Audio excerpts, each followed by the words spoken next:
बिस्मिल्लाहिर्रहमानिर्रहीम। स्टूडेंट्स, अब हम लोग क्वेश्चन नंबर 4 को सॉल्व करेंगे। 7.5 क्वेश्चन नंबर 4 को इस सेगमेंट में अब हम लोग सॉल्व करेंगे। तो देखिए, मैं पढ़ रहा हूं, आप लोग सुनिए और समझिए। स्टूडेंट्स, क्वेश्चन नंबर 4 में कहता है find the angle between the two lines. एक मतलब फिर दो लाइनों के दरमियान एंगल फाइंड आउट करने के लिए कहा है। एक मरतबा फिर ये क्वेश्चन नंबर 4 है, थीटा मालूम करना है दो लाइनों के दरमियान। Find the angle between two lines, one of which is the x axis. जो एक लाइन है ना वो एक्स एक्सिस है, यानी एक्स एक्सिस जो है, एक्स एक्सिस पे वाई क्या होता है, जीरो। एक्स एक्सिस पे वाई क्या होता है, जीरो। तो वाई इक्वल टू जीरो जो है ये पहली लाइन की इक्वेशन है। This is L.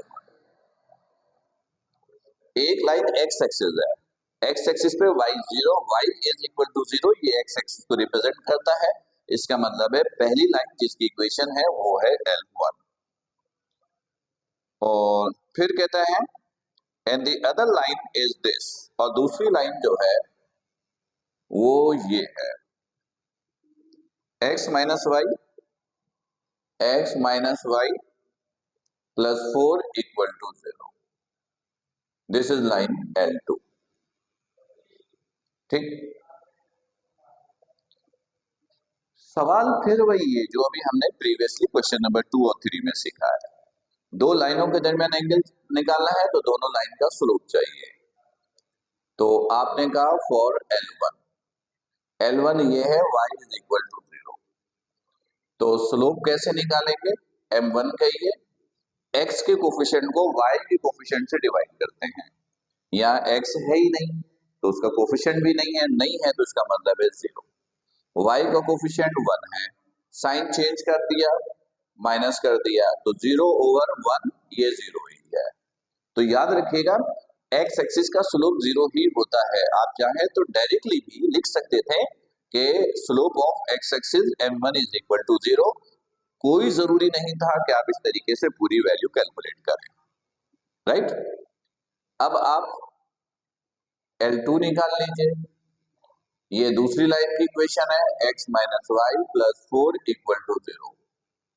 तो m2 हो जाएगा, x के कोफिशिएंट को y के कोफिशिएंट से डिवाइड किया, फिर साइन चेंज किया, माइनस लगाएंगे तो ये हो जाएगा प्लस। तो m2 is equal to 1। m1 m2 आ गया। तो अब आप क्या कीजिए, ये फॉर्मूला यूज कीजिए, m2 minus m1 over 1 plus m1 m2, इसमें पुट करके थीटा की वैल्यू निकाल लीजिए। m2 is 1, m1 is 0, 1 plus m1 is 0, m2 is 1, tan theta is equal to 1 over 1 plus 0, again tan theta is equal to 1, 1 over 1, 1, theta is equal to tan inverse 1, calculator use करेंगे तो ये आ जाएगा 45 degree. This is 45 degree, right. तो उम्मीद है कि ये बिल्कुल क्लियर हो गया होगा। निहायत ही आसानी के साथ ये क्वेश्चन सॉल्व किया। ये बिल्कुल उसी पर बेस कर रहा था जो पिछले हमने क्वेश्चन सॉल्व किए नंबर 2 एंड 3। चलिए यहीं पर एक और क्वेश्चन सॉल्व करते हैं। क्वेश्चन नंबर 5 बिल्कुल सेम ऐसे ही क्वेश्चन है 2, 3 की तरह।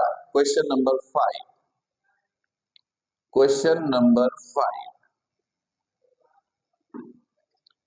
नंबर 5, नंबर 5, नंबर 5 में कहता है find the angle between the line this and this. Again सवाल वैसा ही है, सेम थीटा निकालना है दो लाइनों के दरमियान। इस तरह के बहुत सारे क्वेश्चन हमने सॉल्व किए हैं, वैसे मुझे कराने की जरूरत नहीं है, आप इसको खुद सॉल्व कर सकते हैं। 2x minus 3y plus 7 is equal to 0, this is L1। और दूसरी इक्वेशन है 7x plus 4y plus 4y minus 9 equal to 0, this is m2। ये है थीटा आपको फाइंड आउट करनी है, तो सबसे पहले m1 निकालेंगे। 2x minus 3y plus 7 equal to 0, then m1 is equal to x के कोफिशिएंट को y के कोफिशिएंट से डिवाइड किया, साइन चेंज कर दिया तो प्लस, दिस इज 2/3। m2 निकाल लीजिए। फॉर m2 वो आप निकालिएगा इससे 7x plus 4y minus 9 equal to 0। तो ये हो जाएगा आपके पास m2, x के कोफिशिएंट को y के कोफिशिएंट से डिवाइड कर दिया, फिर साइन चेंज कर दी, दिस इज m2। जब m1 m2 आ गया तो फिर एंगल के फॉर्मूले पुट कीजिए। हमने ऐसे बहुत सारे क्वेश्चन सॉल्व कर चुके हैं। tan theta is equal to m2 minus m1 over 1 plus m1 m2। Value put कीजिए। tan theta is equal to m2 is minus 7/4 minus m1 is 2/3 over 1 plus m1 is 2/3 m2 is minus 7/4। तो tan theta is equal to, इसका LCM लिया, LCM is 12 minus 21 minus 8, 1 plus minus minus 14/12। सही है। tan theta is equal to minus 29/12, इसका LCM लिया 12 minus 14, तो tan theta is equal to minus 29/12 और divided by 12 minus 4 minus 2/12। tan theta is equal to minus 29/12, division को multiplication में लाइए, minus 12/2, ये कैंसिल हो गया, 6 1 द 6, 6 2 द 12, तो tan थीटा ये बराबर हो गया minus minus plus 29/2, 29/2। Theta is equal to tan inverse 29/2। Calculator use कीजिएगा और ये थीटा की वैल्यू आप फाइंड आउट कर लीजिएगा। इस क्वेश्चन में थोड़ा सा तेज हम लोग इसलिए चले कि इस तरह के बहुत सारे क्वेश्चंस हम लोग पहले सॉल्व कर चुके हैं। यानी इस एक्सरसाइज में अब तक जितने भी क्वेश्चन सॉल्व किए सब एक ही पैटर्न पे था। तो उम्मीद है कि ये क्वेश्चन आपको बिल्कुल क्लियर हो गया होगा। फिर भी कोई कंफ्यूजन हो, कोई प्रॉब्लम हो तो मैसेज के जरिए डिस्कस कीजिएगा या लाइव सेशन में डिस्कस कीजिएगा। अपना ख्याल रखिएगा। अस्सलाम वालेकुम।